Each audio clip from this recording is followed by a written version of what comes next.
Sensational. Comment and subscribe. Like, comment, and subscribe. Like, comment, and subscribe. Diddy allegations are insane. Let me walk you through some of this. Diddy really said, when it comes to crime, I can't stop, won't stop. Crazy.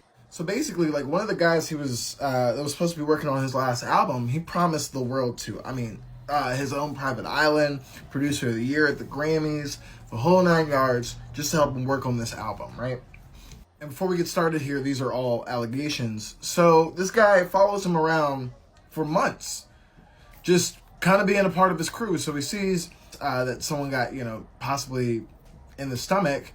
And then they're like, actually, it was a drive-by, and he's actually downstairs, and that's what we're going to say, and I was no longer involved. And it was like, whoa, and Diddy and his son come out. And mind you, let's be real here. I always knew the son was up to something. Something told me, you don't spend all that time learning your dad's dance moves and not learn all the other stuff too. You feel me? So that happens, right? And he's like, okay, this is a little weird. Let me start recording some stuff, right? And so basically throughout the years, and this is the stuff I could talk about on TikTok, because a lot of it is some very Maxwell, Jeffrey Epstein type stuff, right? Basically, according to this guy, Diddy may have put something in his drink. He was waking up incapacitated with Diddy in bed and other people in bed with him. Stevie J was involved in something, and Diddy was blackmailing Stevie J in his career because of some maybe inappropriate contact with another guy, which someone check on Jocelyn. Young Miami's cousin was soliciting the guy who made these allegations for some inappropriate contact in front of Diddy after cornering him in the bathroom, which whoa. And all the while, Diddy is kind of manipulating and controlling all these people around him, and it comes out that he's got his second person in charge, and all the people around him kind of know the operation, just kind of brought this guy into the operation. So he's using this guy who's supposed to be producing music for him, to go out and solicit, SWs, in order to come back and hang with Diddy. And there's a whole hat situation at a casino, and everybody knows, when the bad boy hat walks in the room, what's about to happen. Like, this is like planned throughout, the whole situation. There's unnamed rappers and R&B artists, but who was named was Cuba Gooding Jr., who apparently engaged in some of this misconduct, which Cuba, come on, man. Snow Dogs.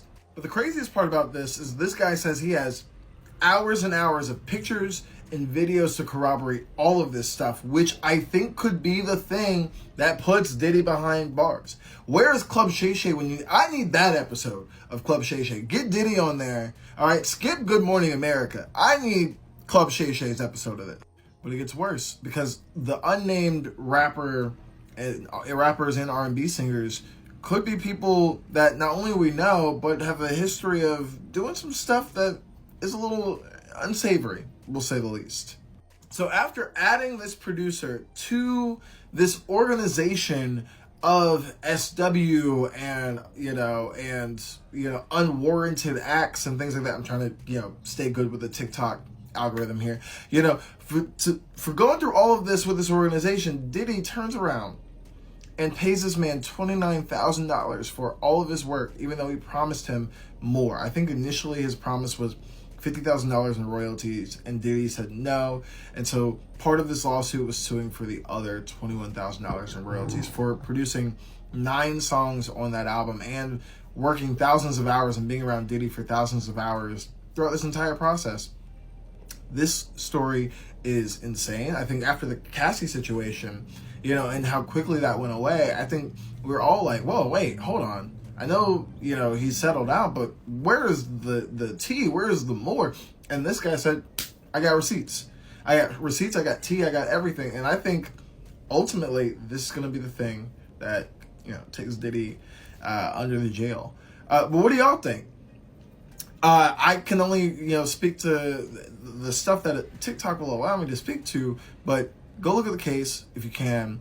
Let me know what y'all thoughts are. Do you think that Diddy is going to beat these allegations, or do you think that this is going to be the thing that does Diddy in? Let me know. I ultimately just There's been so much stuff said.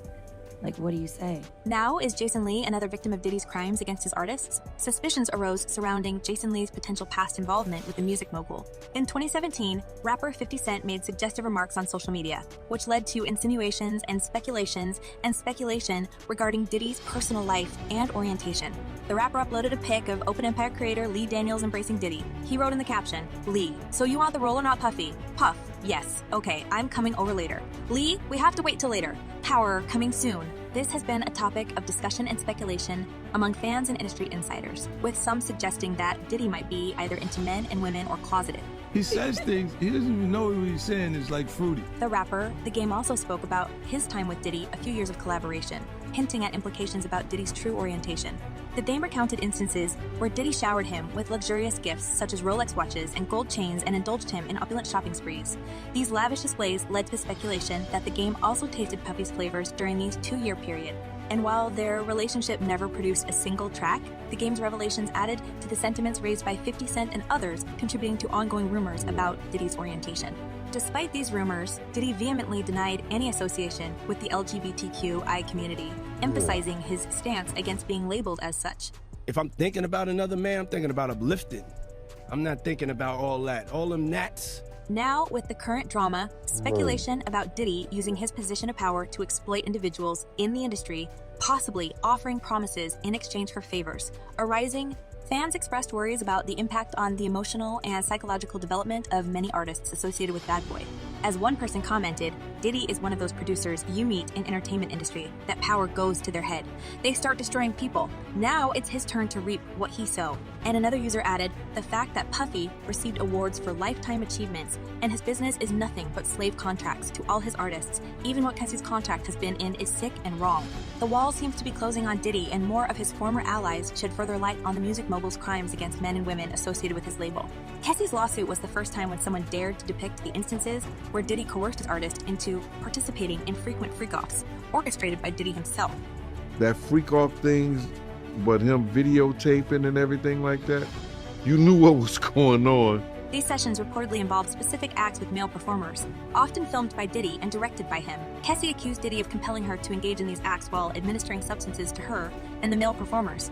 As it was stated, why Kessie kept tolerating all that, Ms. Ventura felt that saying no to Mr. Combs would cost her something, her family, her friends, her career, or even her life. In addition, the music mogul couldn't let Kessie go away because she allegedly walked in on Diddy engaging in intimate acts with other men, corroborating claims made by others. The grapevine was rife with speculation alleging a connection between Diddy and Usher, suggesting a close bond as the CEO of Bad Boy Entertainment mentored and guided the young Usher towards stardom, but not in a music-sensitive way.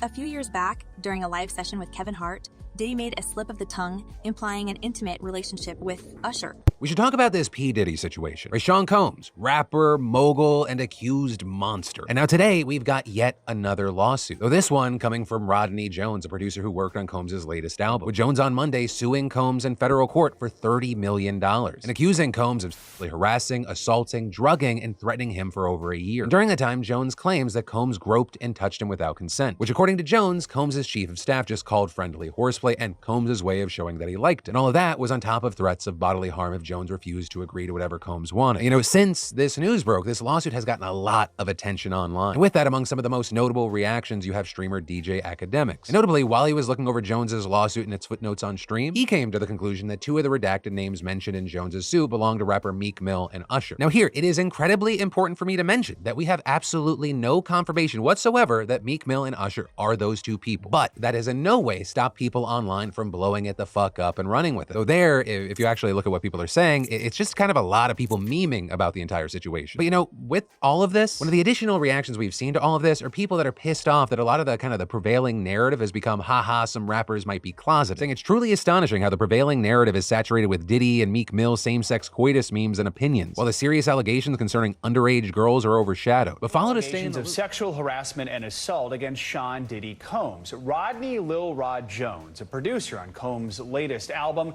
filed a lawsuit Monday. He alleges that Combs sexually harassed and assaulted him while he lived at several of Combs' homes. Jones also alleges Combs forced him to engage in unwelcome acts with sex workers and that Combs and his staff engaged in, quote, serious illegal activity.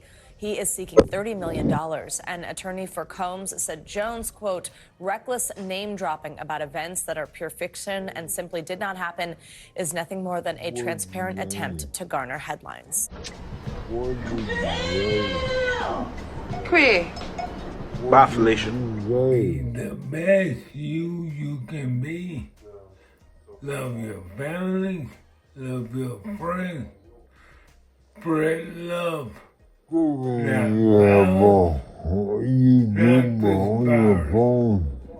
As always, peace.